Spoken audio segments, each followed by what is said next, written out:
Another day brings another hit and higher tariffs for some Canadian businesses. This is Now You Know. I'm Rob Snow.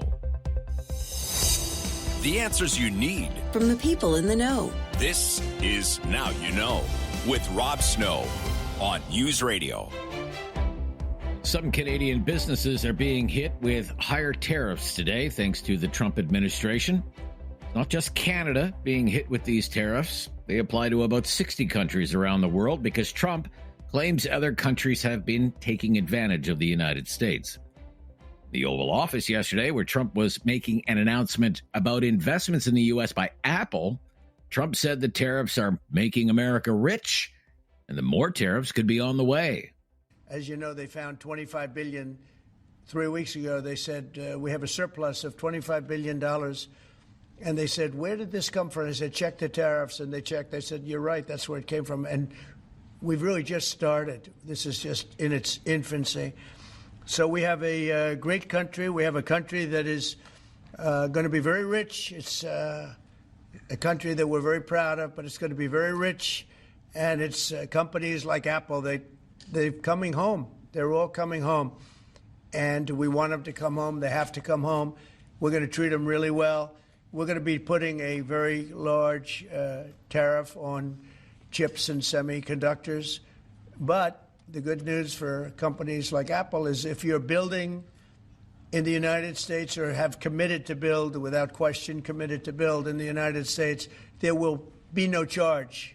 The CEO of Apple, Tim Cook, was at this event in the Oval Office yesterday, where he said the company would invest $600 billion in the United States over the next 4 years. You've been a great advocate for American innovation and manufacturing, and I'm grateful for your leadership and your commitment. That's a commitment we share at Apple because American innovation is central to everything we do. Our products are designed here, we're hiring and growing here, and we support 450,000 jobs with thousands of suppliers and partners in all 50 states. Earlier this year, we made our largest ever spending commitment, $500 billion to the U.S. over the next 4 years. That's already yielding results. Earlier this year, we broke ground on a new factory in Houston to make advanced AI servers. And just last month, the very first test unit rolled off that factory's line, proudly made in America. President Trump shared some kind words about that work, but he also asked us to think about what more we could commit to doing. And Mr. President, we took that challenge very seriously. I'm glad to be here with you today, and I'm very proud to say that today we're committing an additional $100 billion to the United States, bringing our total U.S. investment to $600 billion over the next 4 years. Last week, just before another Trump-imposed deadline was about to expire, the American president announced tariffs on some Canadian exports would go up to 35%. And with that as a backdrop, Prime Minister Mark Carney held a cabinet meeting in Ottawa yesterday and then met with all the premiers. Ontario Premier Doug Ford speaks on behalf of the premiers as head of the Council of the Federation. He told reporters after that meeting that these latest tariffs from the Trump administration are just more proof that Canadian leaders need to do more to shore up the Canadian economy. I said the tariffs are coming, and they came all right. My next message is fasten our seatbelt. CUSMA, or USMCA, whatever you want to call it, he's coming at us hard. He is going to come at us with everything he has, and we have to make sure that we're ready. We have to make sure that we onshore as many products as possible. We need to make sure that we put money back into people's pockets until they can stimulate the economy and companies to attract more business and invest into their people, into their equipment, into technology. These are some simple things we can do. Premier Ford again repeated he doesn't have any confidence that Donald Trump would keep his word on a future trade deal and suggested Trump wants to rewrite CUSMA sooner than planned. Be ready. This is coming. I don't even think it's my personal opinion. He's not waiting till 2026. At any given time, President Trump, not that he even follows the rules, he could pull the carpet out from underneath us on CUSMA tomorrow with one signature. So let's be prepared. I think it'll be coming in November, in my opinion. But let's start getting ready, and we're doing it. One of the main complaints lately from Trump and his people is that Canada retaliated when Trump first imposed these tariffs. Earlier in the week, Prime Minister Carney hinted that his government might be open to lowering or eliminating some of those counter tariffs. That's something the Saskatchewan Premier Scott Moe has been calling for. Somebody's going to have to move in this space, and we would suggest that it should be Canada. The reason we will be urging for a reduction of counter tariffs is, one, is that they hurt Saskatchewan and Canadians, our families and our businesses and our places of work. In the same way that Donald Trump's tariffs are pushing up the cost of doing business in the U.S. and really pushing them into a situation where the last 2 months running, their job numbers have been much more dismal than the projections.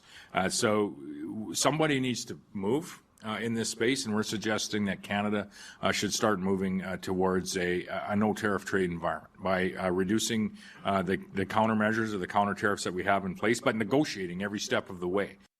So far today, the financial markets do not seem bothered by this latest tariff news. The Canadian market is down slightly, just off by 0.5%. The Canadian dollar is down, but just a little bit, while the U.S. markets are mixed. I'm Rob Snow. This is Now You Know. This is News Radio.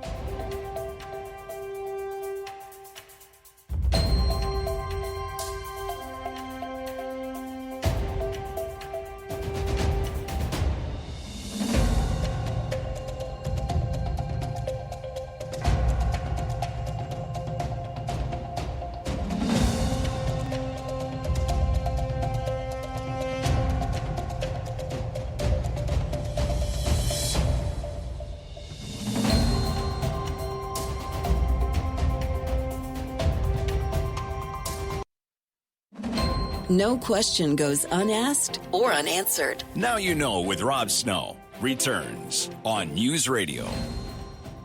He's my friend on the right side of things. Michael Tove is back with us for his weekly appearance. Michael is a syndicated columnist and speechwriter for former Prime Minister Stephen Harper.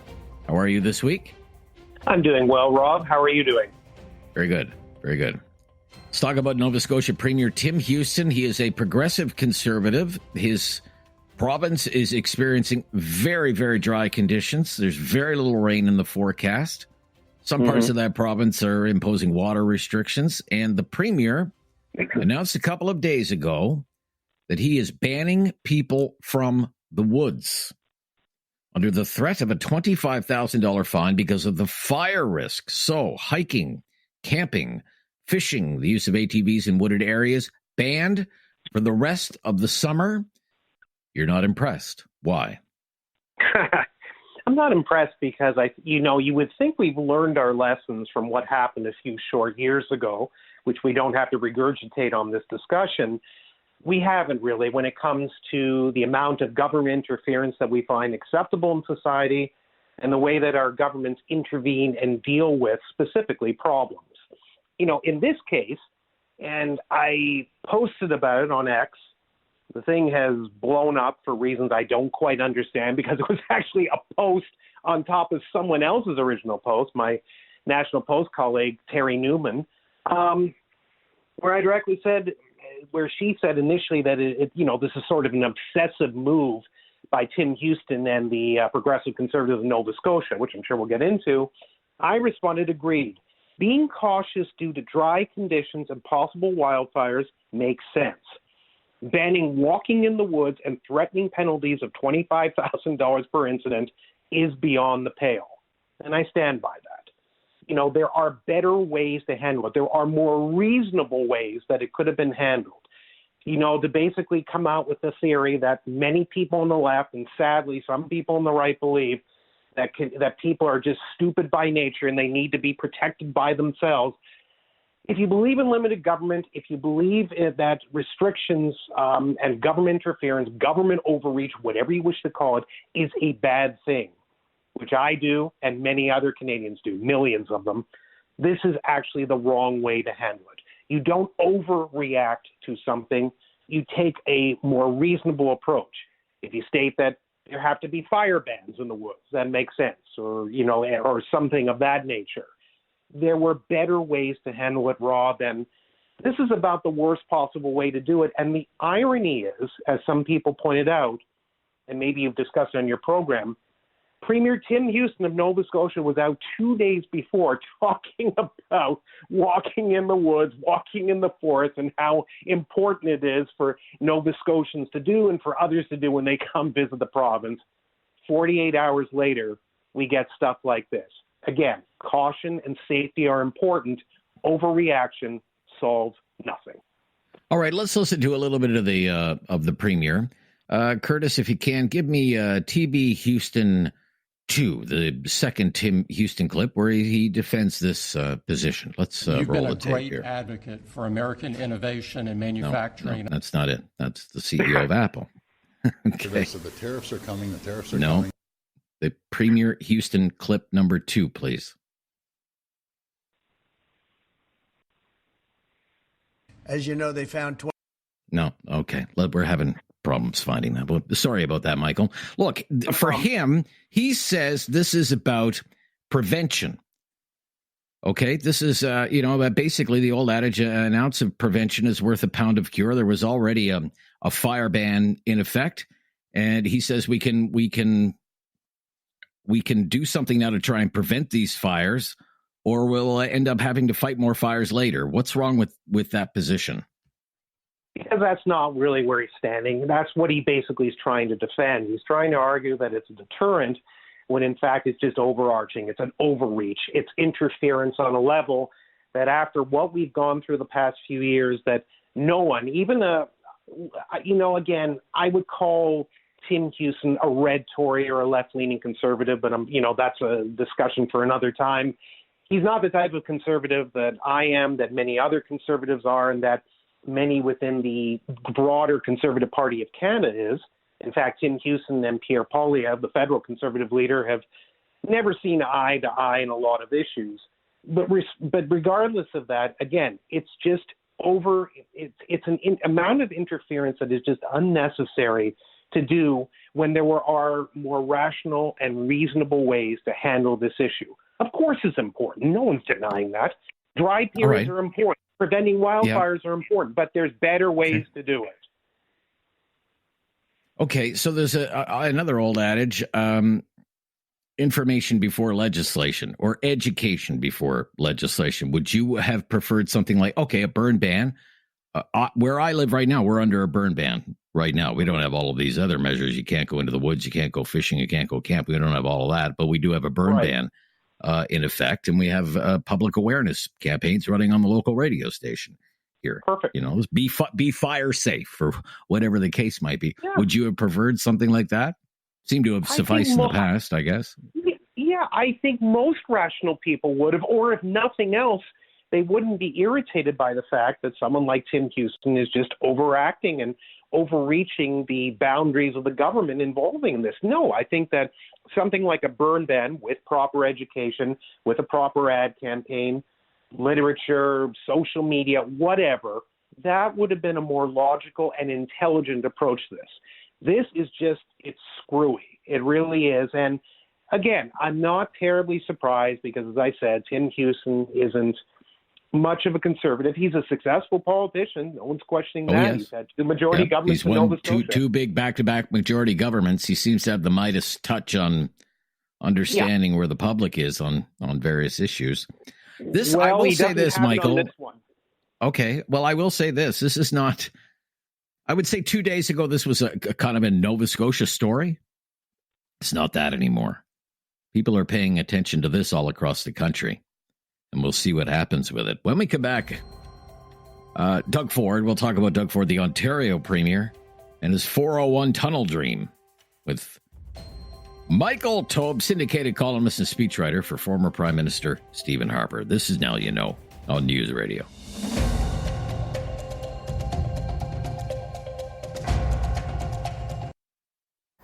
Critical thinking is not dead. Now You Know with Rob Snow. Returns on News Radio. with Michael Taube, syndicated columnist, speechwriter for former Prime Minister Stephen Harper, with us every week here on Now You Know. Let's talk again about Doug Ford. Last week we talked about bike lanes. This week,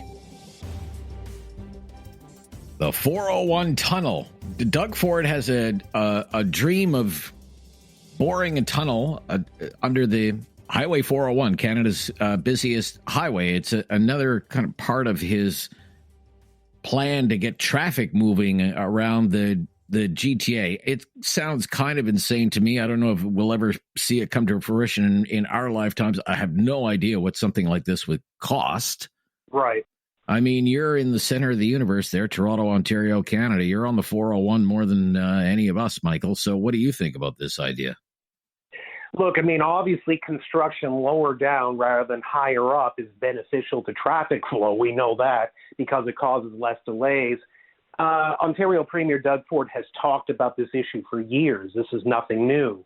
Now, the problem is, back in 2021, as a variety of sources, CBC News, Global News, and others have discovered, it was studied to tunnel under the Highway 401, but it was shelved not that long after. And I just plucked something up to show you. So Global News reported that the work came to a stop after the province's internal analysis found a quote-unquote potential for roadway collapse and quote-unquote risks to public safety. And that ended the discussion right there and then, Rob. So the question is not whether it makes sense, how much it costs and all that. Is it logical to sort of go back to and discuss once more an issue that 4 years ago they easily shelved? Has technology improved that much? Is the plan any better? And I agree with you. Obviously, the costs are certainly going to be prohibitive. There's no doubt of that. Something needs to be done, for sure. Tunneling under the ground, as I said, in theory, just not, as a hypothetical, is more beneficial to the flow of traffic moving more quickly in the city of Toronto, as it would be for any major city. The problem is that if there was an issue 4 years ago and it was shelved right away, why is it going to be any better now unless technology is improved and there's better devices and better ways to do it? Again, I'm open to discussion. I'm open to looking at the paper. I'm open to listening to debate, but I don't see much there right now. Gosh, Boston's Big Dig just comes to mind. Just a never-ending infrastructure project. It was Tip O'Neill's baby way back when, right? Right. It's, they started planning for that in the early 80s. They didn't finish it until 2007. It was supposed to cost less than $3 billion. It cost $22 billion. There are lessons to be learned here. Well, there's a lot of lessons to be learned by cost overruns. We saw that with the gun registry in a different issue many years ago. This is an example here. Would cost overruns happen in something like this? More than likely. We see how Smart Track in Toronto is years behind and has cost way more than it was originally intended when John Tory was mayor of the city. So nothing would surprise me if the same thing happened here. But I hope otherwise. I hope I'm wrong. Okay. Great to hear from you. And if you go to Nova Scotia, Michael, stay out of the woods. I'm going to take a walk there. See ya. Bye-bye. Michael Taube, syndicated columnist, speechwriter for former Prime Minister Stephen Harper. We'll be back with our Newsday panelists, talk some politics right after the news. This is News Radio.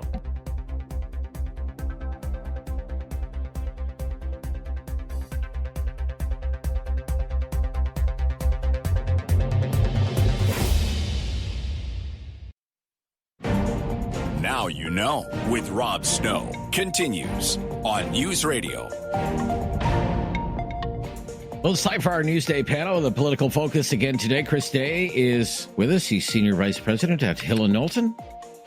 How are you? Hello, Rob. I'm well. Thanks. And where are you today? I'm in sunny Ottawa. Sunny Ottawa. Great stuff. Dwayne Bratt, professor in the area of international relations, Canadian public policy at Mount Royal University. Professor, how are you today?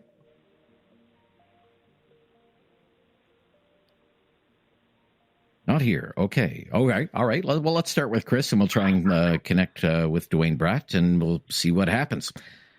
Look, Chris, higher tariffs came into effect today for some Canadian businesses. courtesy of the Trump administration. What can Prime Minister Carney, at this point, look to as success on the trade file so far? What can he say to Canadians? Look, I have delivered this. Well, if you believe Pierre Poilievre, very little.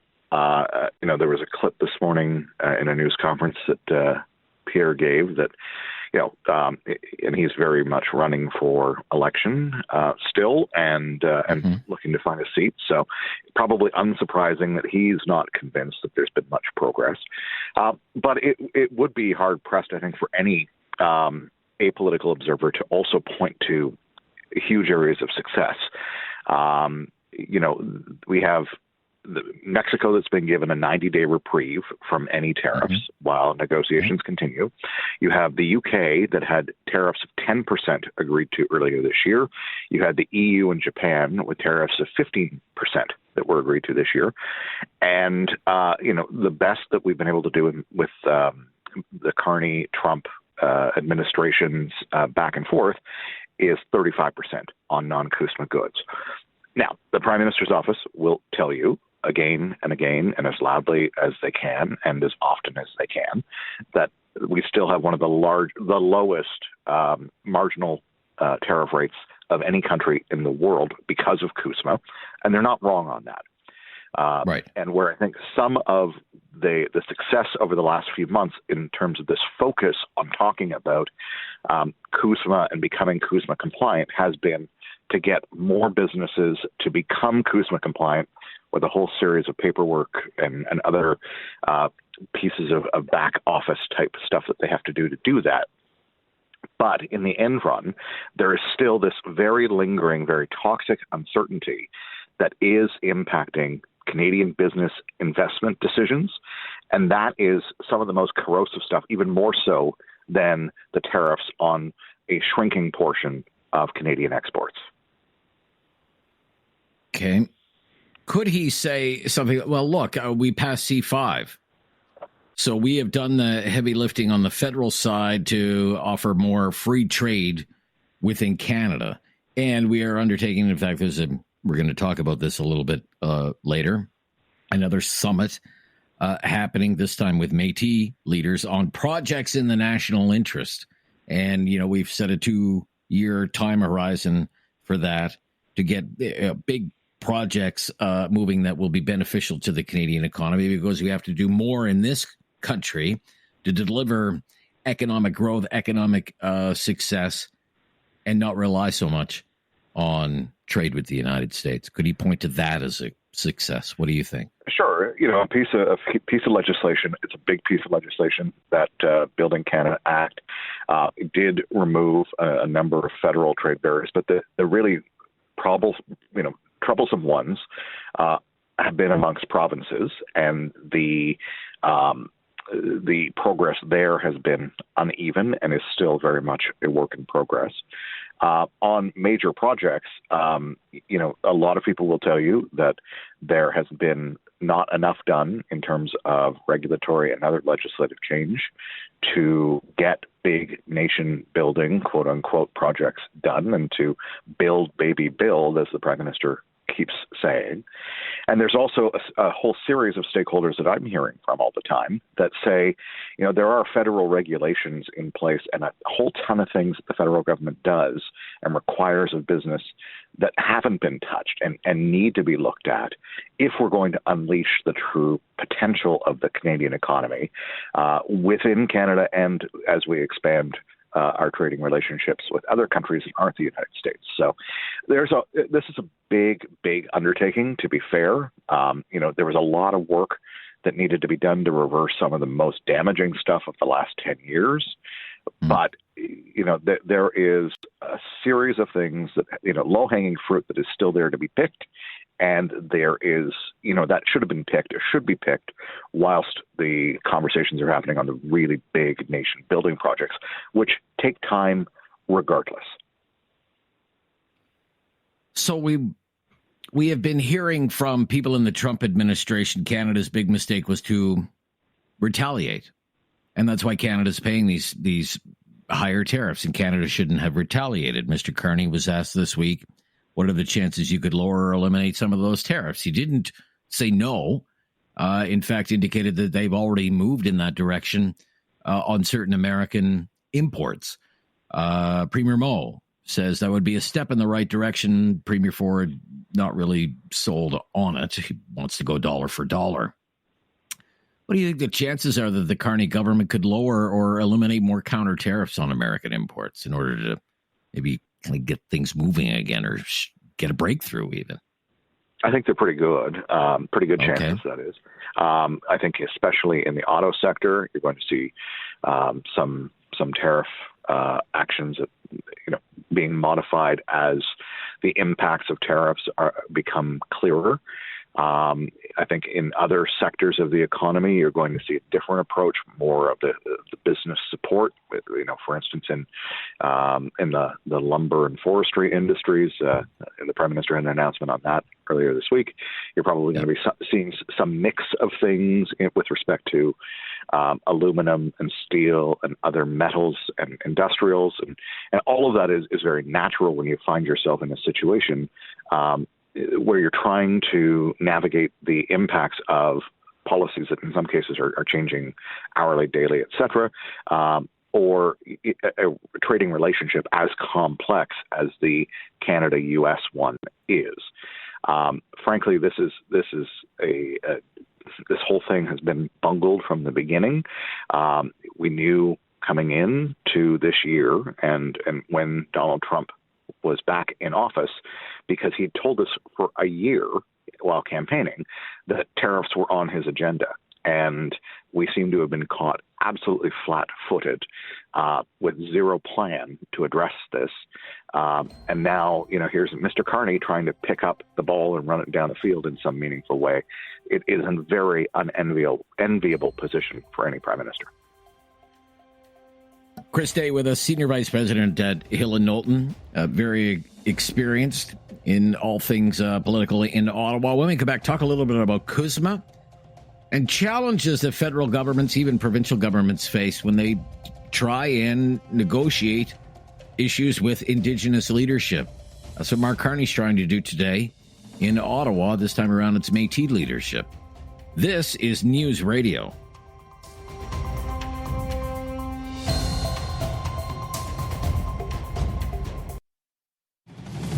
Now you know with Rob Snow continues on News Radio. Chris Day is with us today, Senior Vice President at Hill & Knowlton. We're talking about some of the big federal political stories that are in the news. Doug Ford suggested yesterday that U.S. President Donald Trump would like an early review of CUSMA. Is he on to something there? What do you think? Not waiting until 2026? I think the president has expressed a couple of concerns with CUSMA that he would probably want to see addressed sooner than later. I think CUSMA is the big play here. Anything that we're talking about with respect to tariffs that are on goods that are non-CUSMA compliant is, in fact, a stopgap to those next negotiations. So I suspect that is absolutely a topic of conversation between Ministers Champagne and Anand as they are down in Mexico right now. And the exact timing of this will be negotiated between the three partners over the next few months. That's the really high stakes game that we're playing here, because again, the vast majority of our exports are covered by CUSMA right now. The tariffs are on that remaining portion, and we need to make sure that we protect and maximize to the extent that we can those CUSMA protected exports for the health of the Canadian economy.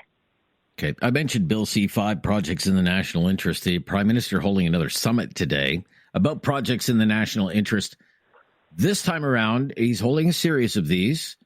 He's trying to secure buy-in from Métis leadership. Some Métis organizations have refused to attend because they don't recognize the Métis Nation of Ontario. They say there's no Métis in Ontario.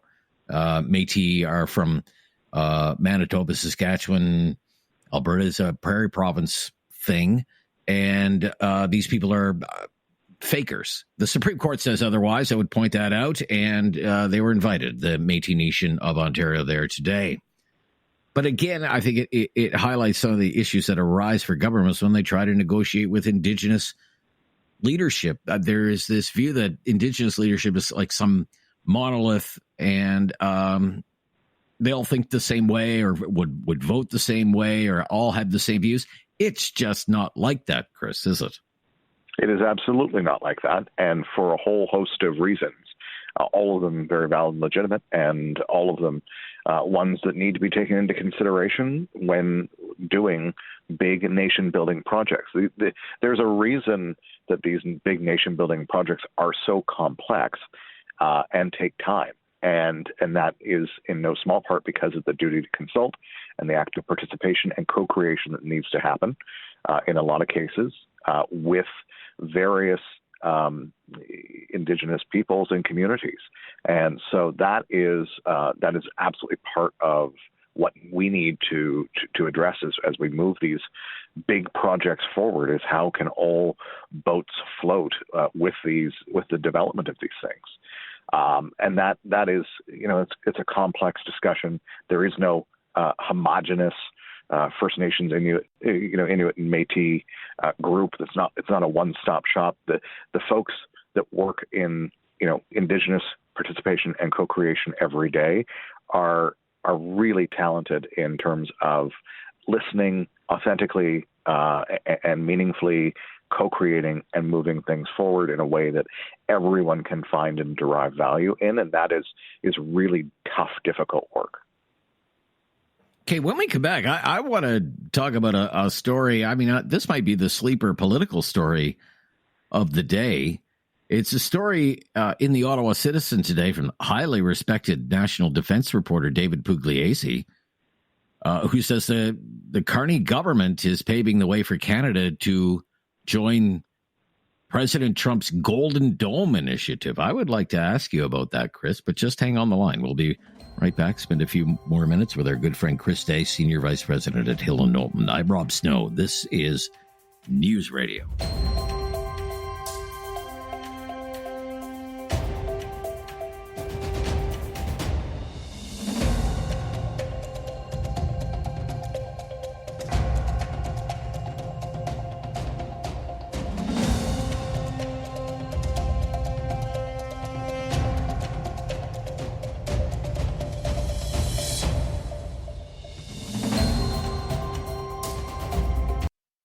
It's time to talk back. On Now You Know with Rob Snow. Call now And have your say. 1-833-668-2577. Welcome to Talkback. It's 2 hours of debate and discussions on the big issues of the day. And today's topic, banning people from the woods because of the risk of a wildfire. The Nova Scotia government has done this. And that decision is creating quite a lot of buzz. It's generating a lot of online debate, and we want to have a talk radio debate about it with you. I would say this is not just a Nova Scotia story. This is a national news story now. I'm not sure if the rest of the media has caught on to this yet, but people across the country, they are talking about this decision from Premier Tim Houston, the progressive conservative premier of Nova Scotia, to ban people from the woods for the rest of the summer and even into the fall, unless the weather changes. This is supposed to remain in effect until October 15th, and people who violate this ban and go into the woods could be fined $25,000.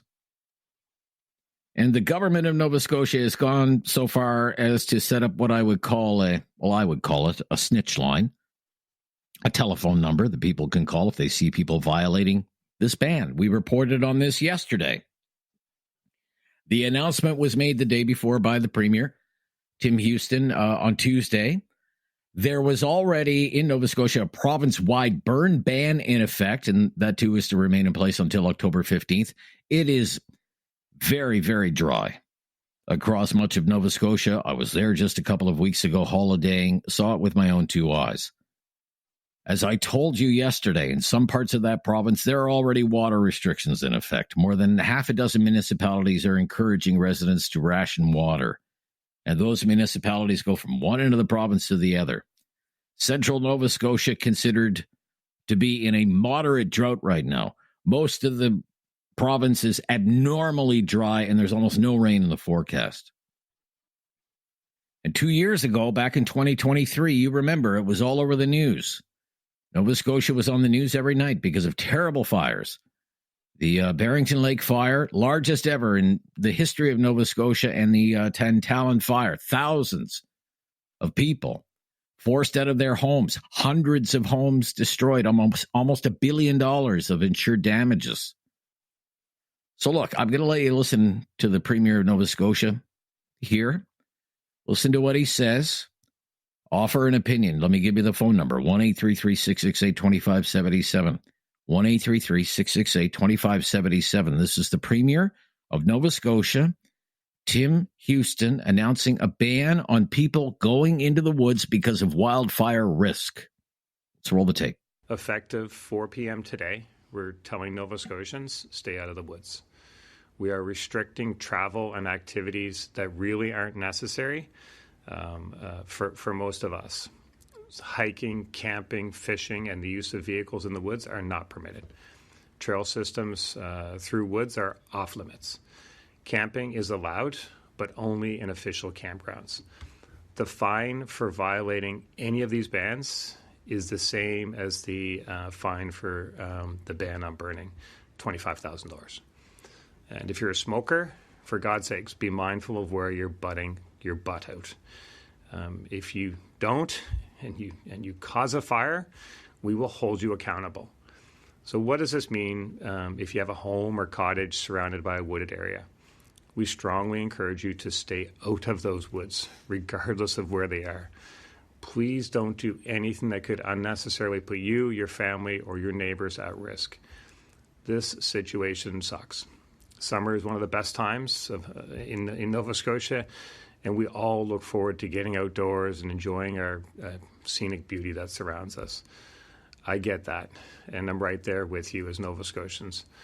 But you can still go to the beach. In fact, that's a great place to be on these hot, dry days. Just no bonfires. If there's a short trail to get from point A to point B, like from the parking to the beach or to the lake to fish, that's fine. But that's it. No heading into the woods to spend time there. I know it's inconvenient.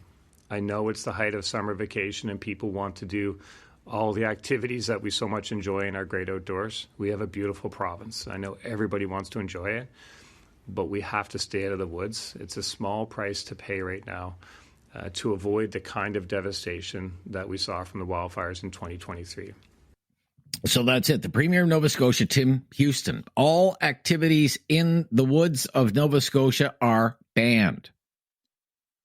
No hiking, no camping, no fishing, no ATVs in the woods.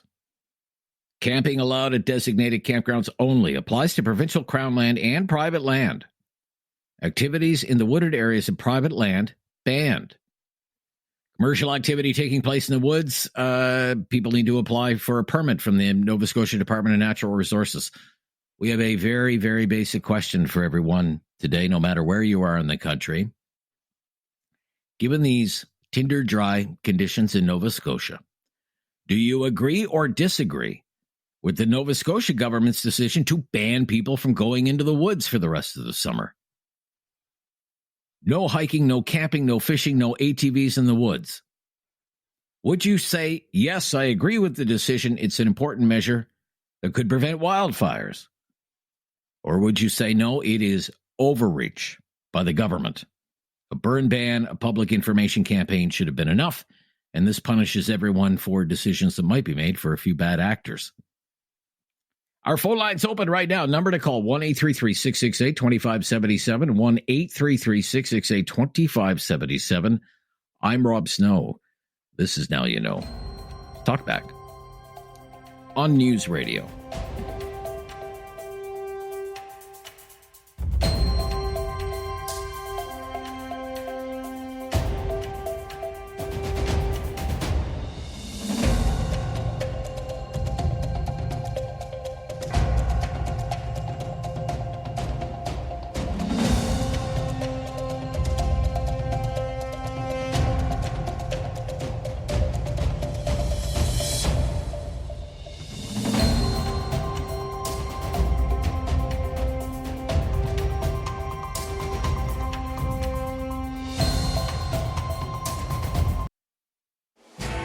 something on your mind you want everyone to know? Call now. Hello. 1-833-668-2577. It's Talk Back on Now You Know with Rob Snow.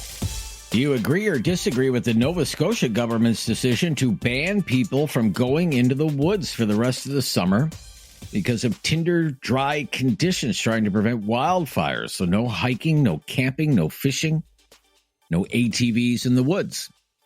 Share your opinion, please. 2 lines available there. The wait won't be too long. 1-833-668-2577. Up first in Halifax today is Donna. Hello, Donna. You're on the air. What's your opinion? Thank you for taking my call. You're welcome. I totally agree, 100% agree with Tim Houston. And we had the 2 big fires here that were started by humans a couple of years ago, and a couple hundred people lost their property and business and whatnot, and it cost taxpayers millions and millions of dollars too. It's tinder dry here. People's wells are going dry. Even Halifax, the last day or two, has put out everyone not to use the water because our water is so low. So everybody's got restrictions. They're saying, take shorter showers and blah, blah, blah, blah.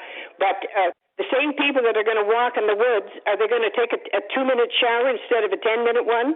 We all have to sacrifice for others at times. And it's no big deal. There's all kinds of other places people can go walking. And that's all I've got to say on that. But thank you for taking my call. You're welcome. Okay, Donna, thank you. Some people would say it's government overreach. What was wrong with imposing a burn ban or, and coincide that with a public information campaign? That's been enough in the past. And really, this is new territory when it comes to a provincial government banning people from going into the woods, even on private property. Even on private property, I might point out. It's right in the statement. I have the statement right here. These and other measures are in place on provincial crown land and private land. Until October 15th or until conditions allow them to be lifted, the fine for violating the restrictions is $25,000. 3 lines available there, 1-833-668-2577. From Alberta today, Keith. Hi, Keith. Hi. You're on the air. What's your opinion, Keith? Hi, Rob. I fully agree with the Premier on that cause. It's got to protect the environment. It's got to be doing that. All our natural resources and everything else there. So, 100%. I'm really inspired by your show. Listen to it all the time. Great show. Thank you so much. A lot of good Thank topics. you so much. But this topic is very important. In Alberta, we got a lot of rain recently in southern Alberta, where I'm from, but elsewhere it isn't. And so I wouldn't mind if we have some restrictions here and there also. What about this, that it goes too far? It's overreach. What was wrong with a burn ban? That's been enough in the past. This is government overreach. Some people call it safetyism. What do you think? Keith? Okay, Keith is gone. That's okay. Let's take another one here. In Cochrane, Ken in Cochrane is on the line. Hi, Ken. What's your opinion, Ken, on the topic of the day, don't go in the woods?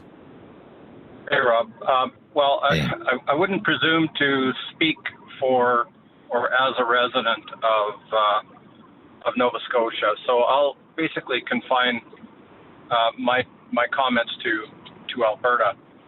But I would hope that if a similar situation happened in Alberta, and it actually has, we didn't go so far as to close basically everywhere, right? I mean, there may have been some bans in certain locations, especially where those fires were, in order to aid the firefighting.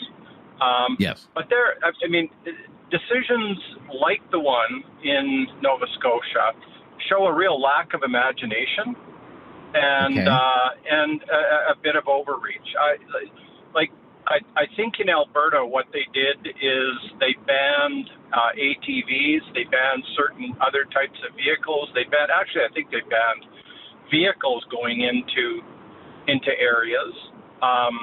And I would agree with that. If you want to go into an area, leave your vehicle and walk through the forest. Do whatever it is that you need to do without lighting a fire, et cetera, et cetera. If you're smoking, make sure you put those out. I would hope that they would do some things like that and make it almost progressive.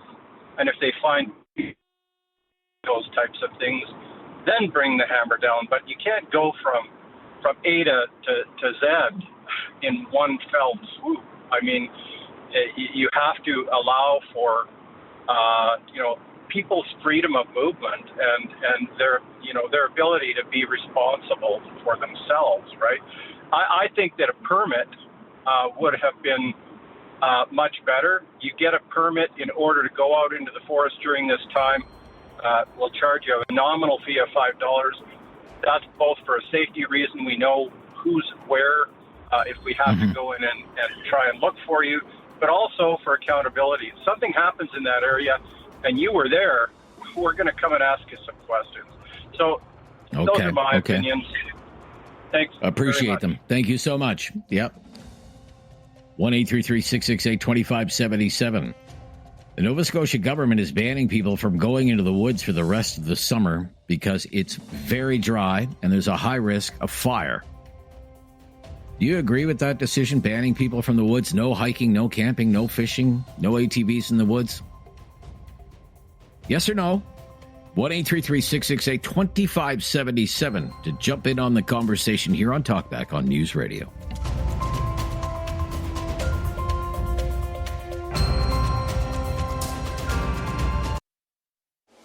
Have something on your mind you want everyone to know? Call now. Hello. 1-833-668-2577. It's Talkback on Now You Know with Rob Snow. Lenny in Windsor Junction, Nova Scotia. Do you agree with the Tim Houston government's decision to ban people from going into the woods, Lenny, because of the fire risk? 100%. A couple of years ago, okay. Thousands of hectares got burned in our province a couple of years ago because folks were in the woods when they shouldn't have been, whether they were on ATVs or whatever else they were doing. So, yeah, I agree with this. At the same time, when you talk about government overreach, perhaps one could look at it as this is a little bit of overreach, but somebody's got to make a call. And the one good thing about Mr. Tim Houston, our premier of our province, he's willing to stand there and make a call. So I applaud him for that. At the end of the day, we all have to use a little more common sense. We may not have had those burnings in 2023 that we had my family packing up our house just in case. So, yeah, I think it's the right call. The place is dry as a bone. I have not seen it this dry in forever. I'm not even using my lawnmower, doing it the old-fashioned way with the old-fashioned lawnmower. Anyway, really? Okay. I think it's the right call. Sorry, go ahead. No, sir, I was just remarking that you're not even using your gas-powered lawnmower. Well, it has spark plugs, right? Sure, yeah, spark plugs, yeah, sure. All of a sudden, and, initially, you just got to be so extra careful. Like, it's so hot here right now. We haven't seen rain in weeks except for a sputter here and there. There's trees that are brown now because it's so dry instead of being green and lush. So when you consider that, yeah, stay out of the woods. Do what you got to do to keep your areas safe from fire, and try not to use too much water because we're running it. But you applaud the premier for having the guts to make the call, because he's going to get blowback for it. Thank you, sir. Thank you, Lenny. I want to take in another call here. Dan in Bedford. Dan, you're up next in Bedford. What about you, Dan? Oh, I basically got to agree with the majority of callers. One of your previous callers was a little in favor of government control, and I respect that. I certainly wouldn't get heated about it, but I don't think Houston really has a choice. I mean, he's just got to do this. Look. Why wasn't a burn ban enough? Why wasn't a burn ban enough? Because the last two massive fires that we had that costed us all a ton of money, and everybody's insurance has gone up, because of it. The whole works were caused by people. And I believe that almost 100% of us are responsible. But not everybody is. I mean, and the only way to stop this foolishness, I mean, most of the fires in Canada are human caused. So I'm just of the opinion, good for Houston, and I just want everybody to think of something before I go, and that is, if we have a human-caused fire, what is everybody going to be saying to that guy? Well, you know what? Exactly. It may be a case of you're damned if you're doing, you're damned if you don't, right? Yeah. Because if there's a fire and he didn't do something in advance, then they'd be giving him heck for that. I can appreciate that point of view. Thank you. We have to wrap it up there, though. The latest breaking news is coming up next, and then more of your calls. On the Nova Scotia government's decision to ban people from the woods because of the dry conditions in Nova Scotia. No hiking, no camping, no fishing, no ATVs in the woods. Do you agree or disagree? Back right after the News on Talkback on News Radio.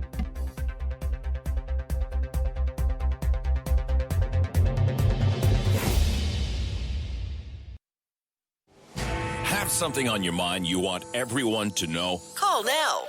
Hello. 1-833-668-2577. It's Talk Back on Now You Know with Rob Snow. We have been talking today and asking for your opinion on the decision by the Nova Scotia government to ban people from going into the woods for the rest of the summer because of the tinder dry conditions in that part of the country. So no hiking, no camping, no fishing, no ATVs in the woods. Agree or disagree? Sylvia is in southern Nova Scotia. Hello, Sylvia. Hi, Sylvia. Yeah, good afternoon. What do you think, Sylvia? Are you on board with this? No, I cannot believe that people are agreeing and saying that this is such a good idea. I can't believe it, actually. Oh, you're in southern Alberta. Pardon me, southern Alberta. Why do you say that? Yeah, sorry about that, Sylvia. Why do you say that, Sylvia? You're against it. I think that the government has a place to protect people. Like, people are talking about this Premier Tim Houston and how he's so strong and brave in putting these regulations in place. But I think that is done under the guise of being caring and protecting the people. I think it would be, I think it comes at things from a wrong place. It treats people as if they have, no understanding of the things that they should do. They need to be told their every move. Like, if people are going to go camping, for example, and they're going to have a fire, that wouldn't be living in a way that is considerate to your community. So you wouldn't do that. I think the way to live all of life, actually, is to give people the benefit of the doubt. Okay. If Grandpa wants to go fishing and he wants to go take his canoe and paddle over the lake and throw in some lines, that is 100%. To come in and ban things, I think, is a very bad idea. The government can speak and say, it's very dangerous now. We've had terrible forest fires in the past. Everyone be careful. Great. We're going to impose fines for people who are behaving irresponsibly. Fantastic. Go ahead. But to come in with a ban that treats people like they need to be told their every move, I think doesn't give people doesn't acknowledge their personal responsibility. We all have a responsibility in this world to take care of the world, to take care of each other. I don't think we have to be afraid of, that the whole world is going to come apart. I don't think we have to start talking the language of blame and punishment and, consequences and regulation. Even though those things have their place, I think we should let people make the choices that they make, assume that they're living and making choices for the benefit of their neighbor, as we're all called to do, and not be afraid. Okay, thank you. Let's listen to a little bit more of Tim Houston. This is from his announcement on Tuesday, explaining more why he feels the need to enact these measures. Let's play TB Houston 2, please, Curtis. Nobody wants a repeat of that. And staying out of the woods is what's necessary right now for the safety of your families, your friends, and your neighbors. We've seen Nova Scotians come together in the past to protect each other. This year's fire season has been relatively quiet, but the forecast is extremely worrying. So we have the burn ban, and we're adding another layer of protection with these restrictions right now. And let's remember, it's not just your family and your home or your business that we're trying to protect. It's also our firefighters. Earlier today, our government took steps to protect municipal and volunteer firefighters' safety by ensuring safer training environments. Many of these same firefighters fight wildfires alongside our DNR crews. We need all Nova Scotians to help keep our firefighters safe, along with everyone else, by following the measures we put in place. So I'm counting on you to do the right thing. Don't light a campfire, stay out of the woods, and stay safe. Don't light a campfire and stay out of the woods. Stay safe, he says. You on board with that message? Craig, if you go into the woods, it'll be a $25,000 fine. He says they're going to find you and fine you. Craig in Nova Scotia. Hi, Craig. What do you think? How you doing today? Good, Craig. What's your opinion, sir? Mine is pretty much, I've been down here listening. It's sort of overreach, like you said. There's one guy's opinion here that's sort of down here, and I'm sure he says it for a lot of people. I just didn't really know how to say it. Won't take long. It says, I can't believe the level of stupidity that went into this decision. Carpet bomb 1 million people with a proclamation to stay out of the woods in a province that's 95% woodlands.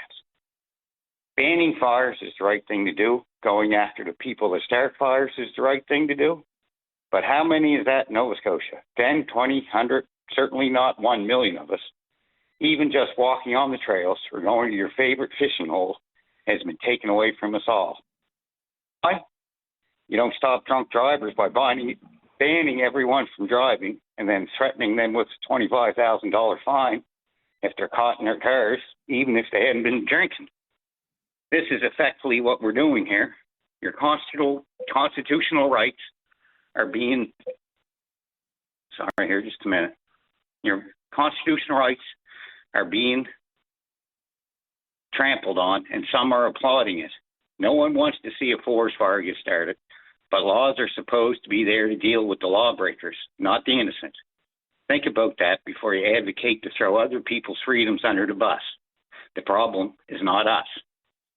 And I agree with that. Like, I really didn't know how to say it, but that's basically how I feel. And this was a man's post that's down here in Nova Scotia, so. All right. And you agree with that position, that it's overreach? Yeah, well, I live in, it's 95% woodlands, and I live in the woods where I go out my backyard, I'm in the woods. You drive down the number 7 highway, you're driving through the woods, and people saying about cigarette butts, people smoking, walking through the woods. There's more of a chance of a cigarette butt being thrown out of a car and causing a fire than somebody walking through the woods. All right. Thank you for sharing your opinion. Got you, Craig. Thank you. Let's hear from you at 1-833-668-2577 on the Nova Scotia government's decision to ban people from the woods for the rest of the summer. It says to help prevent wildfires and keep communities safe. Yes or no? Agree or disagree? This is Talkback News Radio.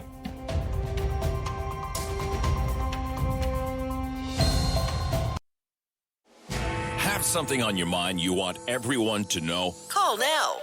Hello. 1-833-668-2577. It's Talkback on Now You Know with Rob Snow. The Nova Scotia government has banned people from going into the woods for the rest of the summer, citing the tinder dry conditions in that part of the province and the threat of wildfires. Do you agree or disagree with that decision? It means no hiking, camping, fishing, no recreational vehicles in the woods, off-road vehicles, ATVs, and the like. Mike in Elmira up next. Mike, you're on the air. What's your opinion, Mike? We have another witness thing. I'm not trying to touch it. You are overreacting. All right. Mike. All right, Mike's having another conversation. Mike, are you there? He dropped. Okay. All right. Dawn in Halifax, Nova Scotia. Dawn, up next. Okay. All right. Let's try. How about Dartmouth, Nova Scotia, right across the bridge? Oh, thanks for taking my. Oh, yeah. Sorry. Thanks for taking my call. Appreciate it, Rob. You're welcome, Mark. Thank you. Yes, I am in the beautiful. I still call it a city of Dartmouth.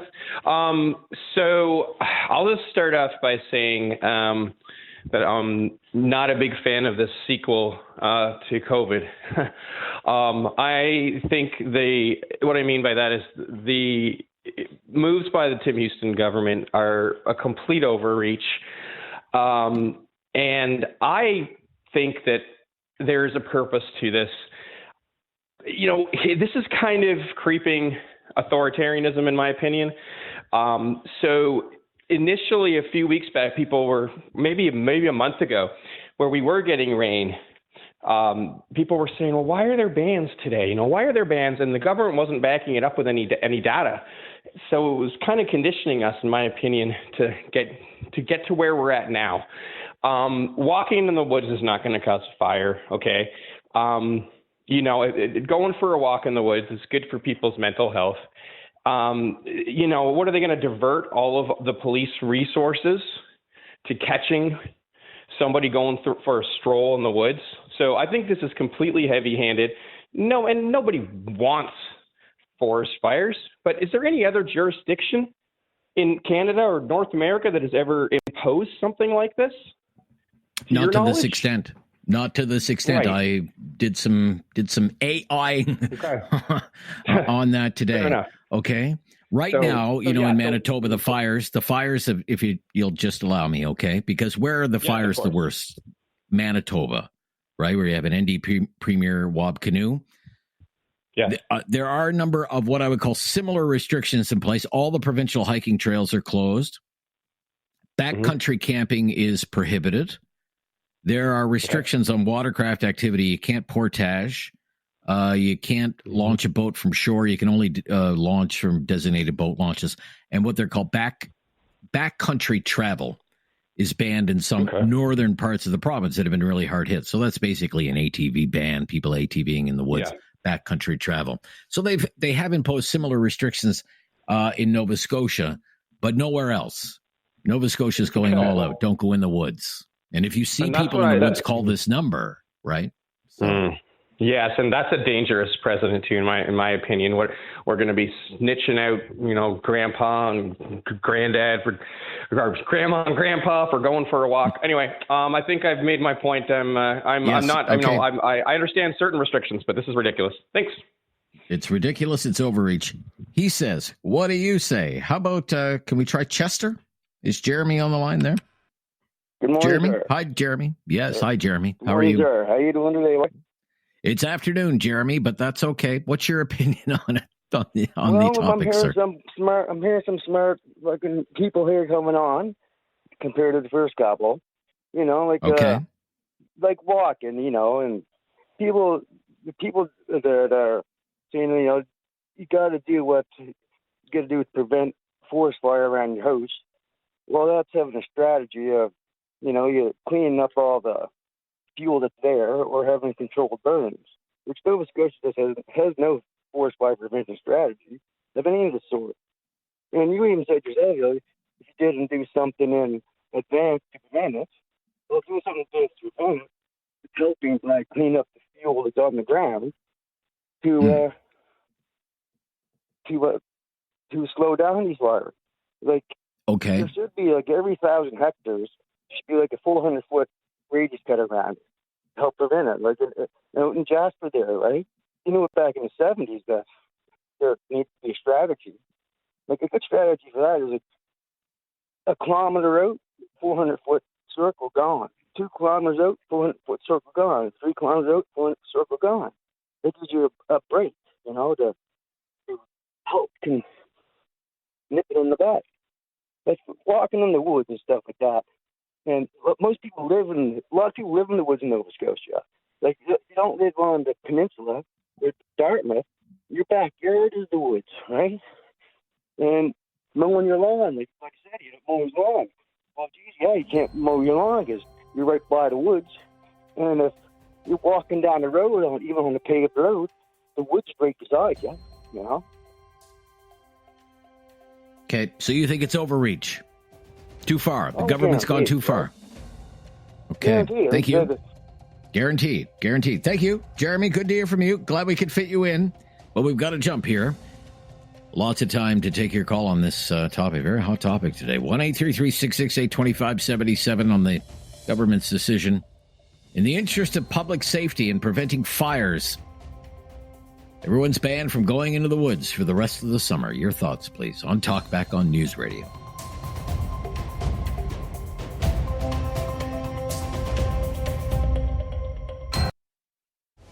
Have something on your mind you want everyone to know? Call now. Hello. 1-833-668-2577. It's Talkback on Now You Know with Rob Snow. The Nova Scotia government is banning people from the woods as a fire prevention measure. No hiking, camping, fishing, ATVs in the woods for the rest of the summer, even part of the fall. It's supposed to be enforced until at least October 15th. Could change if the weather changes, they say. 1-833-668-2577. You agree or disagree with that decision by the Houston government, progressive conservative government in that part of the country? Barry is in Halifax. Hello, Barry. How you doing, Rob? Good, Barry. What's your opinion? I got no problem with the ban.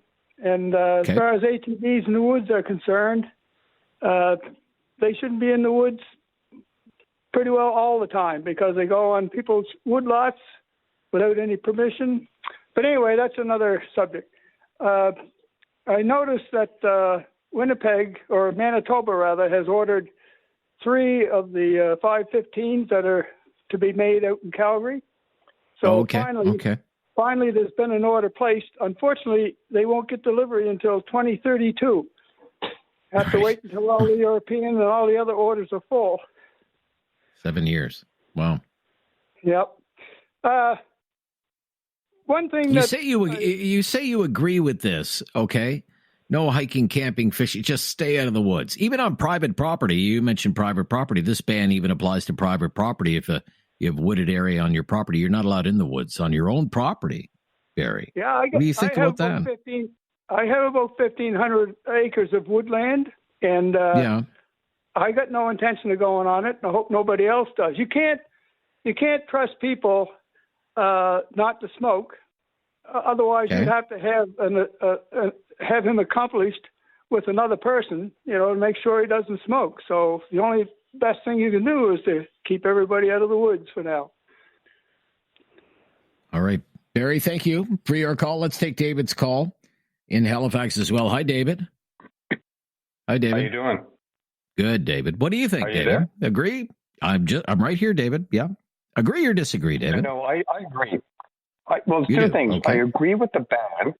I think the way it was presented was a little bit, it could have been led up a little bit better. And that's what I think one of his issues has always been. He's more of a knee-jerk reaction. But the end result is that, we do need a ban here in Nova Scotia. Absolutely, 100%. And you look at it, like even the Newfoundland Premier was on the news the other day commenting in terms of they have a ban, and people were actually lighting fires. And, you just got to wonder. They have a burn ban, you mean? Yeah. Exactly. Yeah. Yeah. And then you also look at the one that we had. We had a burn ban several years ago, and what happened? People were doing, the one, especially in Tantallon, was doing just a brush, burning up leaves.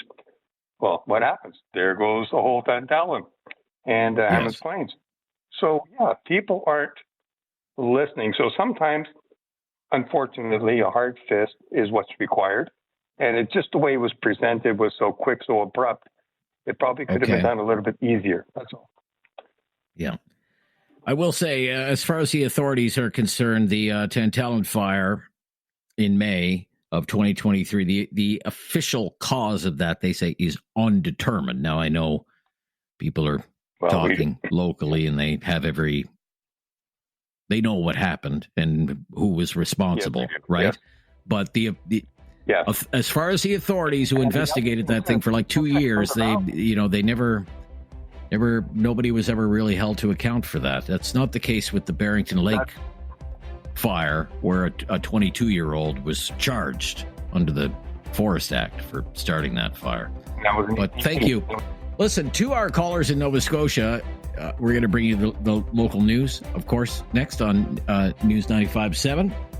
If you can listen to all 3 hours of this show on the Seeker app, if you want to continue listening to the show online, we encourage you to do that. Always on the Seeker app, SEEKR.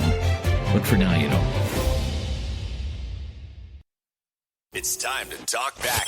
On Now You Know with Rob Snow. Call now And have your say. 1-833-668-2577. Welcome to hour number 2 of Talk Back. Thanks for being part of it. I'm Rob Snow. Given the tinder dry conditions in Nova Scotia and the risk of wildfire, the Nova Scotia government there, led by Progressive Conservative Premier Tim Houston, announced a couple of days ago that people are banned from going into the woods for the rest of the summer. No hiking, no camping, no fishing, no ATVs in the woods. We're asking if you agree or disagree. I can appreciate the dry conditions. It's, in fact, been very dry in this part of the country as well. I'm about 90 minutes outside of Ottawa in rural Quebec, a little lakeside village here, and we have not had any significant rain in weeks. Everything around here is bone dry. My lawn is brown, and I live off a long country road, dirt road, and vehicles go by, and it's just dust, dry. And here we have a burn ban in effect, but that's all. People can still go camping. They can still go for hikes in the woods. They can still go fishing. We don't have bans on ATVs going into the woods. I have an ATV. I'm surrounded by woods, lots of ATV trails. I wouldn't take my ATV into the woods right now because I'm not stupid.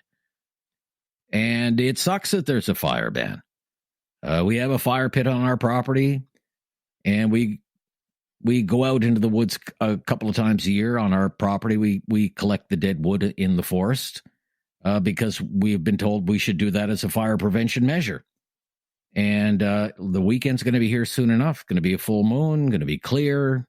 Stars and the moon are going to look spectacular, but we can't have a fire.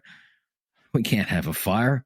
One gust of wind, a few sparks, it's all it could take, and the house would burn to the ground, and probably a dozen other houses could burn to the ground. We just have a small volunteer fire department here. I would just never forgive myself. But local government, let alone the provincial government, hasn't banned people from going into the woods. It hasn't said people can't go camping or fishing or hiking. There's a burn ban in effect, and if you violate it, there's a fine. I don't know how much the fine is because I don't plan on having to pay it anyway. But that's how we're handling it here. The Nova Scotia government has decided to go much further and say you cannot go into the woods for another 2.5 months because the risk is so severe. Do you agree with that or not? Let's take William, a first-time caller, calling from Halifax today. Thank you for waiting. William, you're on the air.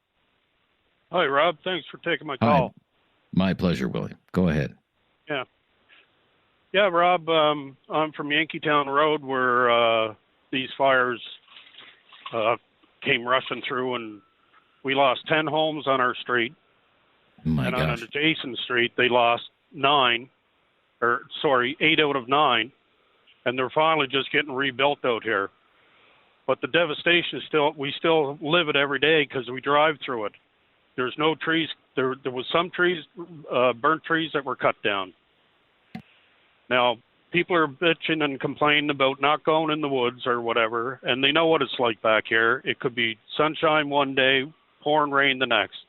Just because the forecast says ahead it's going to be sunshine for another week, there's moisture at night, and people just got to think, take their time, do the right thing. Just it's temporary. It's not like it's going to be for the rest of the whole summer. Like, I agree with Tim Houston, 100%. You do 100%. Okay, why wasn't a burn ban? Say a burn ban, and then you run some public service announcements on the radio or on television. Or why wouldn't that be good enough? Be fire safe. This kind of stuff. Why is that not good enough? Well, Rob, stupid people do stupid things, and I accepted the burn ban. I don't burn anyways. I don't do campfires or whatever, but some people do and enjoy them. But some people are careless, and they get into their realm as they're walking through and just talking, or if they have a smoke or whatever, flick the butt. It's just Okay, all right. One of them things that they always do, right? I haven't cut my grass in the last 3 weeks now because it's brown, and I mean it's brown. Oh yeah. And I said, I work for a construction company here in Halifax, and we pave, and we've been paving a lot of driveways where a lot of the devastation people don't see from the highway. Like it's deep in another subdivision across the street from where my street is, Yankeetown Road. And people don't realize what fire can do until you live it. My wife and I were displaced for 2 weeks along with everybody else in our community. A lot of people lost their homes. We were fortunate we didn't. I don't know. All right, sir. I thank you for sharing your opinion. You're in favor of it. All well and good. William calling from Halifax. Al is up next. Thank you for calling, Al. Hi, Al. Yes. I've been listening, and I have two friends. One of them was part of that 150 homes that were lost. It took him a year to rebuild his house, and hundreds of phone calls. A family of four had to live in hotels and stuff like that. The second person I'm going to bring forth there is the person who wants to go fishing. Who has more rights, the person who goes fishing or the person who wants to save his house? Also, too, you can't fix stupid. There's people out there that just go in there and say, oh, there's a burn ban, and they'll flick a cigarette no matter what. You can't fix stupid. There's stupid people out there, and they don't care what they do, and they'll do something. And it takes a set of cojones to go against people, and Houston did that. He said, no, nobody's going in the woods. All right. Do you think it'll work, sir? Or will there people, as you say, you can't fix stupid? Yeah, right? There'll be people going in the woods, and of course there'll be fires. I imagine there will be. So It doesn't matter what he does. There are people that are going in the woods. I know somebody's going in the woods this weekend, right, to their cottage. And, people just don't. That for some reason it's not their problem until their house gets burnt. I think that's the way I have to look at it, right? Right. But you would say the premier has guts for making the call. Well, fair enough. Everybody here. That's leadership. Some would say that's leadership. Yes, I would say that too, and also too, the people who are against him for making it are probably the same people who are against having seatbelts, right? They have an attitude, right? And the government can't tell me what to do. Basically, is their attitude. Okay, thank you. All well and good, sir. Fair opinion. Be right back and gather more of your opinions on Talkback on a very hot one today. A few lines available there on the government's decision in Nova Scotia. Don't go in the woods or you will be fined $25,000. Your thoughts on that, please, on News Radio.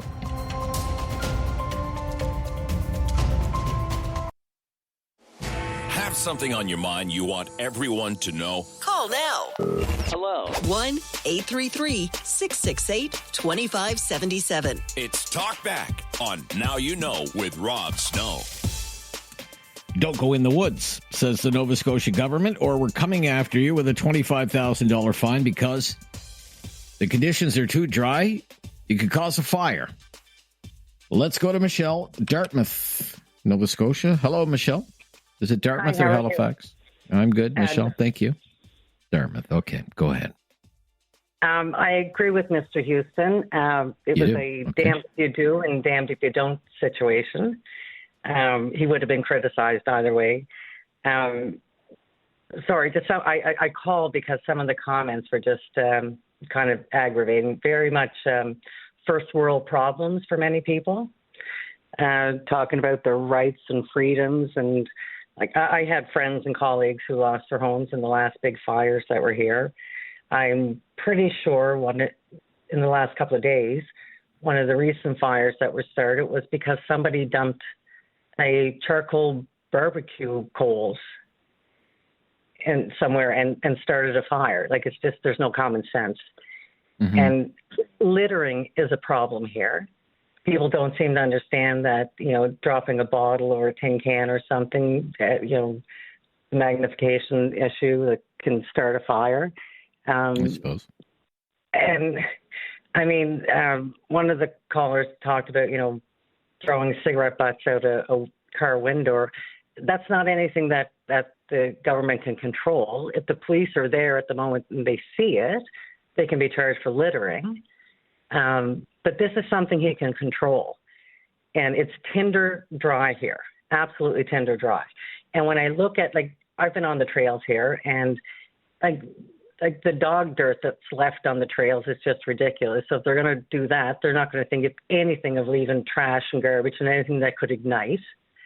So there's so many places here to walk.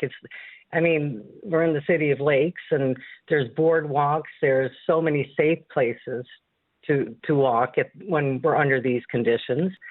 It's very much some people's first world problems. And as I said to your man who answers the phone, Curtis, my concern now, sorry, Curtis, I forgot your name. Even in my neighborhood, I see people walking through with their dogs. They don't even live in the neighborhood. They're coming through, it's a nice neighborhood to walk through with their dogs. And they're doing their business on my lawn, and they're just walking away. Right. That's a topic for another day. But my concern is now, we're closing the trails now. Are we going to have more of this happening within neighborhoods? Okay. What will the offshoot be? Yeah. Okay. Fair enough. There are people online who are calling this is authoritarian. What they're doing here. This is COVID restrictions all over again. There's so many other options. It's not like, they have no options. There's multitude of options here. This is just like he's protecting all that he can protect. That's all he can do. All right. Thank you, Michelle. You've said your piece. I appreciate it. And you call back anytime. Shane up next, also calling from Nova Scotia today. It's like a Nova Scotia show today. Hi there, Shane. Hey, Rob. How you doing? I'm good. Thank you. I'm wondering what my options are. I have a 1 kilometer driveway into the woods. I live in the woods. I am currently right now in the woods. Is Tim going to come get me? That's as far as the fire ban, I completely support the fire ban itself. I follow it regularly. As far as our campfire pit has not seen any ambers until, not only if the website tells me it's okay, I'm still going to do my own property check to make darn sure that before I light a campfire, that it's going to be okay for me. Okay. And the woods around me. I live on 100 acres. Try to tell me that I can't walk in my woods. Good luck with that. That's all I have to say. This to says me. These, let me read you right from the statement, sir. This is right from news.novascotia.ca. These and other measures are in place on provincial crown and private land until October 15th, until conditions allow them to be lifted. Hiking, camping, fishing, use of vehicles not permitted. Trail systems through woods off limits. Camping only allowed in campgrounds. So it applies to your own land. So my government is telling me I have to hunker down in my basement? I'm sorry, that does not work. The fire bans, a couple of callers, they mentioned, you can't fix stupid. Well, this isn't the way to go about trying to fix stupid. The Tantalum fires, there was quite a few reports, and I believe that people know where that fire originated, yet nobody was fined. Nobody was taken into account. It's unfortunate what happened there. Terribly sad state of affairs.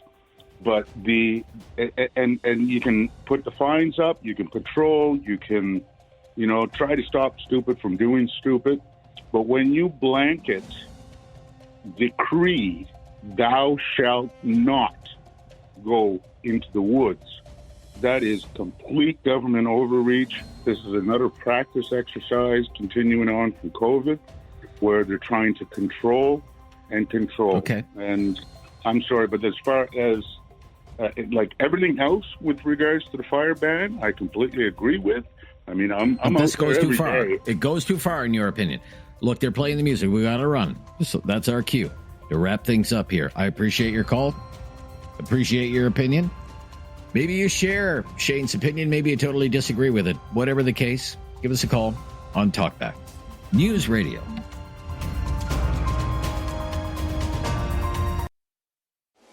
Have something on your mind you want everyone to know? Call now. Hello. 1-833-668-2577. It's Talkback on Now You Know with Rob Snow. Let's get to Stephen in West Hills on the Nova Scotia government's decision to ban people from going into the woods because of the dry conditions and the fire risk. What do you think, Stephen? Well, given I'm in Westwood Hills, I'm sort of in one direction and another direction. All right. I'm not sure how to explain that in any quick form. Okay. I think what they've said, and I think people really need to read, is that you can go through the woods to get to things like beaches and lakes and streams and stuff like that. That they've done. You can do it, temporary transit. Your private land, they're saying you can go on your own private land. Where I live, I've got 2.5 acres, and I can go into my private land, but I can't invite anyone into my private land. So to me, it's sort of a non-plus thing. Now, I think they've done the right thing, given that I was just listening while I was on hold to News 95.7 here, and they're saying there's no rain or relief this weekend coming. No. So it's, things are dry. Things are getting more dry. Halifax Water has told people to conserve water. I personally, I think it's the right thing to do. I don't know if they did it in the right way. Okay. That's Okay. where I'm going with that. I don't know if they, well, again, knee-jerk reaction, and we had that with COVID, where they said, we're going to do this, boom, and then we're going to mellow it out as we go along. And I think things will mellow out as we go along. But I think people are getting really upset about this because, people say, oh, I'm just driving my bicycle down rails to trails, and I don't smoke. But then there's somebody walking down rails to trails that does smoke and flicks their cigarette or their joint or whatever, and next thing you know, we've got 151 houses destroyed again. So I think it's the right thing to do, but I think it needs qualification in my mind, Rob. All right. Thank you. Just my I got you. You explained it very well. You said you were going to struggle explaining it, but you did it quite well. Thank you so much for your call. We will have to stop here. Chris in Nova Scotia, I hope to take your call, but you'll have to wait just 3 or 4 minutes. Just be patient, and we'll get right to your opinion. Well, look, I mean, we have taken a lot of calls from Nova Scotia today. We are certainly broadcasting in Kitchener and in Calgary again today. I mean, think about this. What if Doug Ford did something similar because of very dry conditions in parts of Ontario? Could you see Danielle Smith ever doing something like this in Alberta? What if she did? What if your provincial government did the same thing? No going into the woods under the threat of a $25,000 fine. What would you say to something like that? This is News Radio.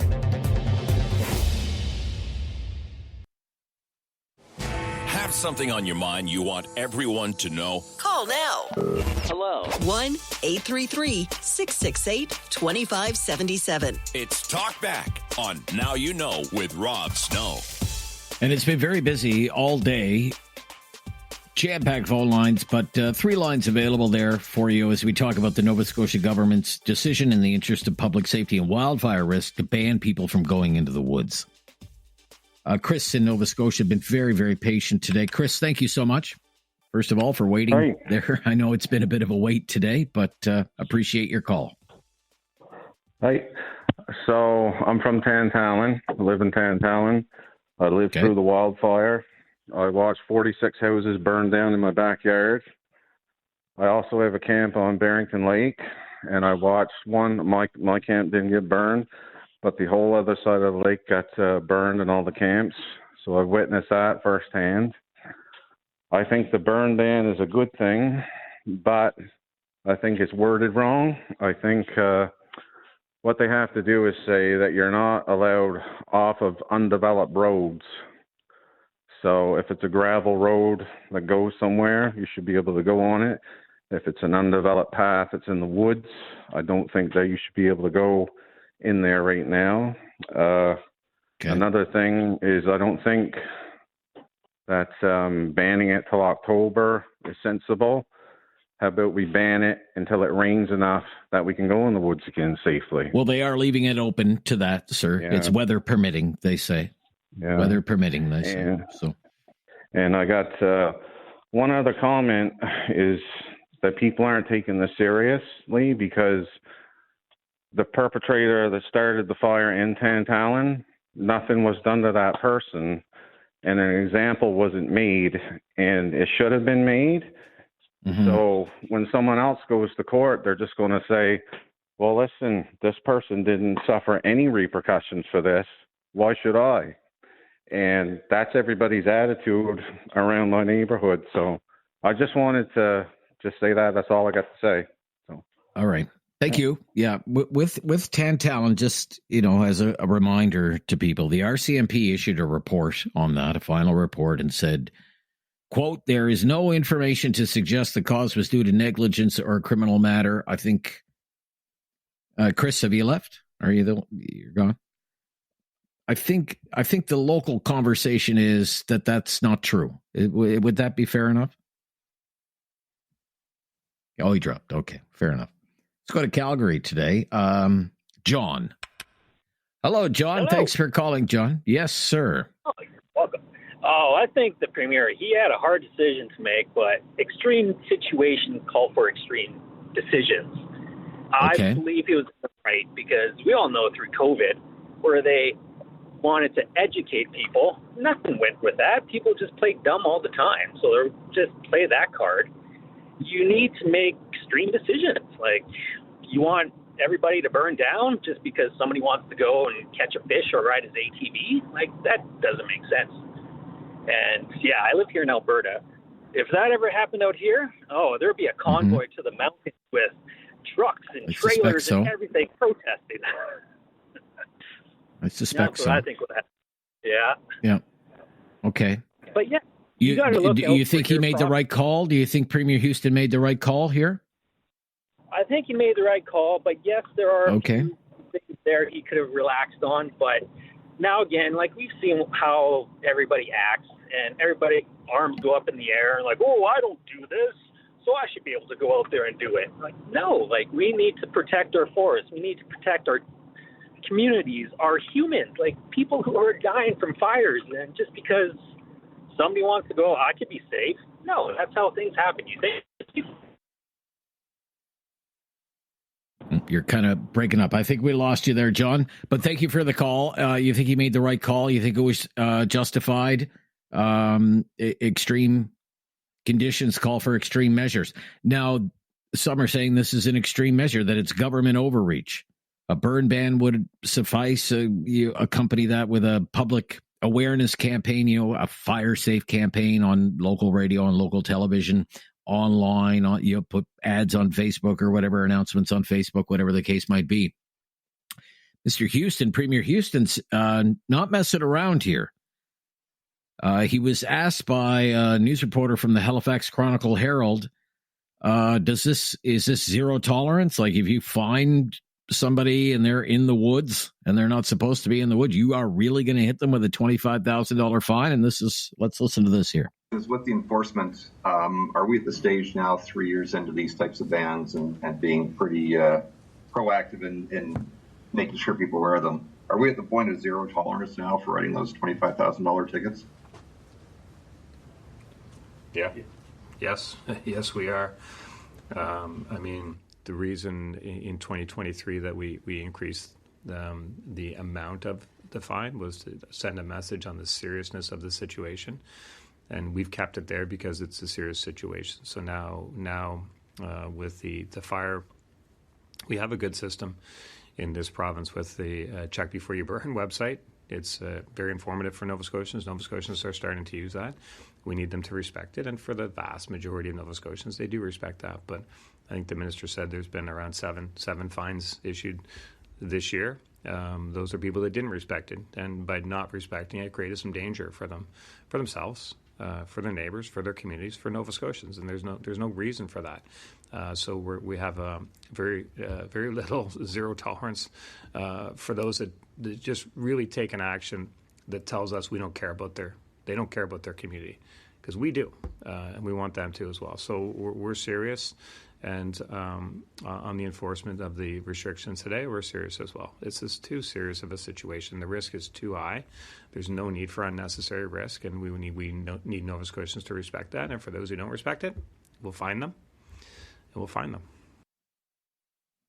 In case you didn't catch the end there, he said, we'll find them, and we will fine them. And it's a hefty fine, $25,000, zero tolerance. But do you support that measure?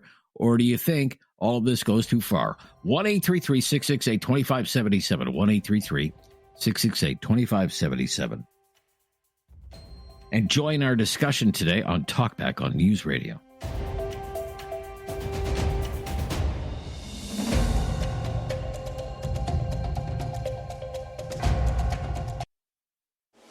Have something on your mind you want everyone to know? Call now. Hello. 1-833-668-2577. It's Talkback on Now You Know with Rob Snow. On the Houston government's decision to ban people from going into the woods as a fire prevention measure for the rest of the summer or until the weather turns. What's your opinion? Sean in Cambridge, Ontario, up next. Hi, Sean. Hi. Yeah, I think the Premier's stuck between a rock and a hard place. He has to do something. I mean, if there's like really bad fires and people are killed and houses are burned down, they're going to come at him for not doing enough. Your weakest link is always the stupidest person, so you got to plan for that. Now, the other question you asked, would Doug Ford do the same thing in Ontario? I mean, he might ban the bike lanes into the forest, but that's about it. Yeah, maybe. And dig a tunnel underneath for traffic, maybe. That's right. Right. But you think when it comes to Tim Houston, and some callers have mentioned this, it's kind of damned if you do, damned if you don't. It's as you say, rock in a hard place. Yeah. We have, face it, like I know from around here, we have a lot of idiots. I see people throwing cigarette butts out of car windows, garbage everywhere, and they say, "Oh, who starts all these fires?" But you know what? It's you. It's like people in cars. It's always somebody else. I'm always perfect. It's never me. And what can you do? You have to deal with these idiots. Just suck it up and admit. Yeah. And just but I guess one of the criticisms is here they're not just dealing with a few idiots and getting tough on a few idiots. They're banning everyone from the woods. Yeah, even people who aren't idiots. You know what? Can you not suck it up for the good of the country, for your neighbors? I mean, why are people so selfish? Can you not do the little discomfort to help everybody else? Like, what about duty to your country? Fair enough. Thank you. Sean in Cambridge. Good to hear from you. Linda in southern Alberta up next. What do you think, Linda, about this one?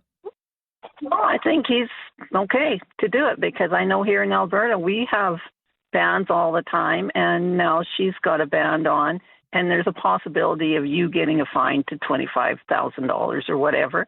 So you have to do it sometimes, because like they say, there are those who will just say, I have my rights and I'm just going to do it, and I'll do what I want. And if I get caught, well, then I'll apologize later. Well, that's too late if you burn down the forest. Mm-hmm. Okay. So you think he's justified in moving ahead with these measures? Well, yes, I think he is, because people are, and even those people aren't going to listen anyway. So if they're the ones in the forest, they're going to be the ones in the forest irregardless. So if they get caught, fine. If you get fined, fine. That's because you chose to do what you did. And he said, this is a line, and you chose to cross it. So. Okay, thank you, Linda, for your call. 1-833-668-2577. Still time to fit you in here in the final few minutes of Talkback. My wife and I have talked about this over the years, being prepared in case we get some kind of public safety alert. Get out, wildfire approaching, because we live in a very wooded area. And I've often thought there's only one 2-lane highway out of here. What would happen to us if we get stuck on that highway? I always give my wife heck because she's always driving around with the low fuel light on in her car. And I tell her, if we ever have to evacuate and flee this place and we're stuck taking your car, we're not going to get very far. But look, anyone who has seen documentaries on television, we have heard from witnesses today of those terrible fires in Nova Scotia in 2023. I mean, you hear these stories and people share their experiences about what it's like to try and get out of the fire zone. I mean, there's just not a lot of time. I mean, you might get out of there with the clothes on your back and very little else. And if you're in a rural area, there might not be a lot of escape routes. You could be stuck in traffic on some rural 2-lane highway somewhere, surrounded by flames. We've seen the pictures on the news. It looks terrifying. The question here today is, does that justify measures like these? Banning everyone in an entire province from the woods for the rest of the summer in the name of public safety, and telling them, sorry, you just can't go hiking, and you can't go fishing, and you can't go camping, and you can't go into the woods and have people over, even on your own private property. Or is that just taking it too far? I'm originally from that part of the country. I was there just a few weeks ago. I mean, this goes well beyond a burn ban.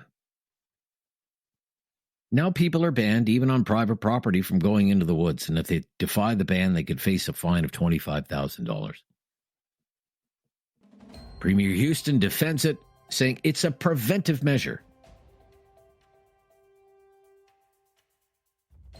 They can do their best now and put these measures into place now and try and prevent fires from happening now, or maybe run the risk of having to fight terrible wildfires later. And I mean, 2 years ago, it was terrible in that province. 200 homes destroyed, thousands of people displaced, $1 billion in damage. So that's his position. He's defending it. What do you think of it? I mean, it is getting some blowback online. I mean, you're seeing these memes online. Nova Scotia bans hiking in the woods, $25,000 fine. Nova Scotia creates a snitch line, encourages people to rat on their neighbors if they go into the woods. I'm Rob Snow. It's Talkback. This is News Radio.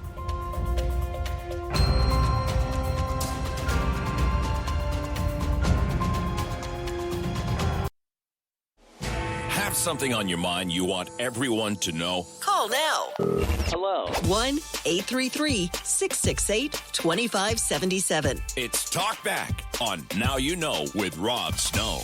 I mean, Nova Scotia's going all out. Don't go in the woods. If you see people in the woods, call our tip line. The Premier says we'll find you and we'll fine you. $25,000. No hiking, camping, or fishing. No ATVs in the woods. But is it the right thing to do? James in Calgary. In the name of fire prevention, James, that's what they're doing. What do you think? Well, this is what my question is. They had a major fire in 2023. Did they do prescribed burns? Did they clear out the forest? Is there any plans of doing it this fall and winter? Yeah, you're asking the wrong person. I don't really know the answer to that, sir. I kind of figured as much. So when you have anybody phoning from Nova Scotia, can you ask them? Because doing this doesn't alleviate any problem whatsoever. You're just allowing the tinder to keep building up. Okay. For quickie, for what it's worth, when the Americans first moved in, they got over the Appalachian Mountains in the early 1700s, and what they found shocked them. It was heavy, dense forest, but everything was cleared out. That's because the Iroquois, all of the Indian groups, would do a prescribed fire burn every fall and winter. They cleared. Okay. The Indians cleared. So you say, fair enough. So you're bringing in, forest management practices. I'm kind of approaching it more from a civil liberties issue, sir. I thank you for your call. I thank you for your call. I've never liked these snitch lines. I call them snitch lines. I mean, encouraging neighbors to spy on neighbors, it's scummy. There's something so Stasi about it. Maybe that's a bit too far, but it's a policy with a lot of critics. Christine Van Geyn, have a lot of time for her. Very smart woman, lawyer, Canadian Constitution Foundation, interviewed her many, many times over the years about charter issues. Just rips the policy from the Houston government to shreds. In fact, the Canadian Constitution Foundation has launched a petition against these measures from the Houston government, calling it severe overreach. Travel bans are not the solution to wildfire risk. On social media, Christine Van Geyn calls it safetyism. Safetyism. When safety becomes a weapon, everyone loses. Nova Scotia's forest ban is overkill. It's deja vu. It's happening now because the government got away with it last time. Classic example of safetyism, a mentality where risk becomes an excuse for control, not communication. Once the government sees that overreach is workable, it is replayed. And I mean, you can imagine what they're saying on X. They're having a field day with this one. One poster calls Premier Tim Houston, calls him Tyrant Tim. Tim Houston has canceled summer, says another. Settle down, go after the arsonist, says another. $25,000, question mark, question mark, question mark. And on and on and on it goes like that. Welcome to the police state. Stop threatening our citizens.